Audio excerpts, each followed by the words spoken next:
meantime, let's take a glimpse of what happened from the elimination special. Halatang halata po sa kanila ang kaba at tensyon. Sino-sino nga ba sa kanila ang lalayas sa araw na ito? Ang ating pong susunod na batch, hindi po maipinta ang kanilang mukha dahil sa sobrang tensyon. Yung iyak pong ito, hindi po ito takot o kaya iyak. O kaya ay sadness. Sino sa ating huling batch of contenders ang uuwing luhaan? Mga kaibigan, kami pa rin ay kasama nyo dito sa first elimination episode ng Conquest. Nasaksihan nyo ang mga nanatili at mga natanggal sa ating kompetisyon. Natanggal si Jeff at ating dalawang no-show na contenders na si Maricar at Karen. Sino sa ating huling batch of contenders ang uuwing luhaan? Luhaan dahil hindi na matutuloy ang kanyang pangarap na kasikatan sa telebisyon.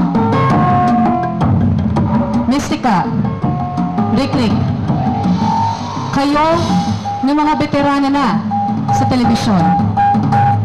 Alam namin ang struggles ninyo at ang inyong sustaining power dito sa telebisyon. Pero hanggang saan ang resistensya nyo sa intriga, sa awayan, o maging sa alitan nyo sa bawat isa? Tatagal ba kayong dalawa dito sa Conquest? Danny, Ron, hot and young. Pero sa inyong performances, sapat bang dahilan ito para kayo ay tuloy-tuloy pa rin dito sa Conquest? Will we still give you another shot to stardom? Sila po ay naharap sa matinding tensyon, mga kaibigan. But among the four of you, Mystica, Rick, Dandy, Ron, may isang matatanggal.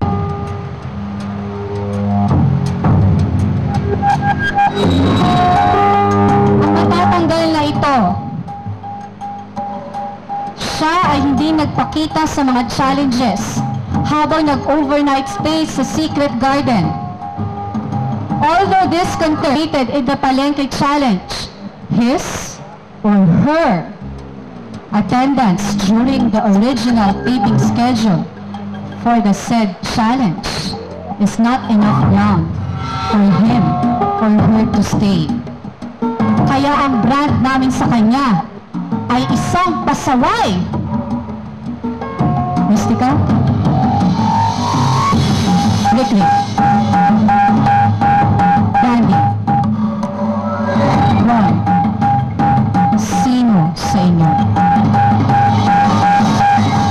Magdasal-dasal na kayong lahat, pero ang sagot ng Diyos sa'yo, you're out. Dandy Quito, sagot ng Diyos, you're out, Dandy.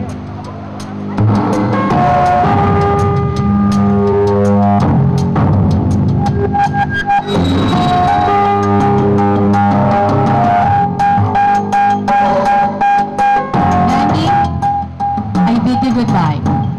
But I hope, even if your prayers weren't answered, push through for success. Push through for more power. And to the rest of the contenders who have qualified for the next round of competition, congratulations! And so with the rest of the contenders who survived, maraming salamat sa inyo at kayo ay nananatili dito sa Bagong Sigaw ng Bayan Conquest.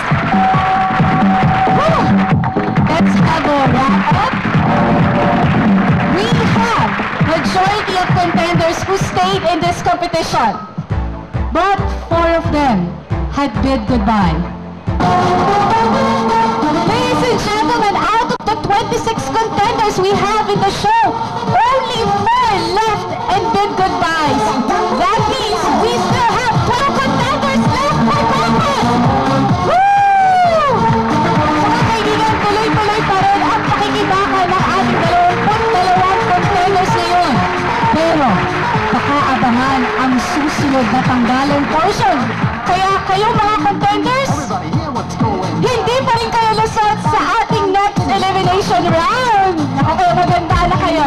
The fact na hindi ko itinuloy yung pagbaback out ko, just the fact na I did everything naman kahit kung minsan meron akong mga appointments sa iba. As a matter of fact, isa na lang yung movie na na natira, yung mga ibang dalawa pang na offer sa akin,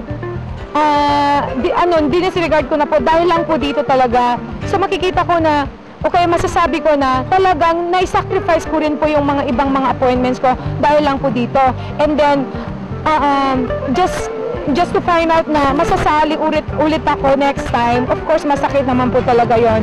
Pero hindi ko naman po talaga hawak kung ano yung desisyon ng Conquest. So, nasa kanila pa rin po. At saka, yung mga voters' decision din po, nasa kanila pa rin po kung ano ang magiging katayuan ko dito. Dapat.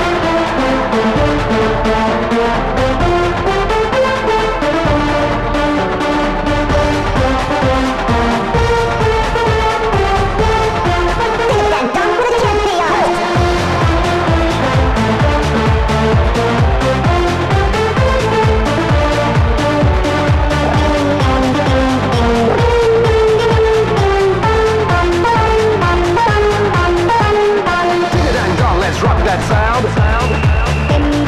Everybody hear what's going down. Ding a dang dong, we reached